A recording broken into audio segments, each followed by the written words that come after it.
ఓం శ్రీ మాత్రే నమః. ఇవేంటో గుర్తుపట్టారా? మీలో చాలామందికి ఇవి తెలిసే ఉంటాయి, తినే ఉంటారు కూడా. అవేనండి తాటి ముట్టెలు. మొన్న సంక్రాంతికి ఊరు వెళ్ళినప్పుడు చాలా రోజుల తర్వాత తాటి బురుగుంజ తిన్నాము. దీన్నే తాటి పువ్వు అని కూడా అంటారు.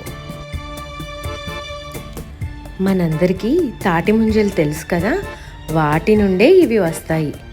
తాటికాయ పండిన తర్వాత భూమిలో నాటితే తీగలు వస్తాయి. అవైతే మనందరికీ అప్పుడప్పుడు దొరుకుతూ ఉంటాయి.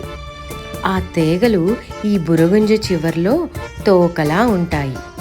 తీగలు తీసేసిన ఈ తాటి ముట్టెను పగలకొడితే తాటి పువ్వు ఉంటుంది.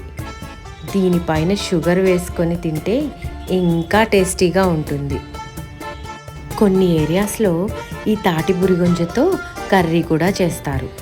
మేము చిన్నప్పుడు ఇవి చాలా తినేవాళ్ళము. 90s కిడ్స్కి ఇవి బాగా తెలుసుంటాయి. మీరు కూడా తాటి బురిగుంజ తిని ఉంటే కామెంట్ రూపంలో కింద తెలియచేయండి.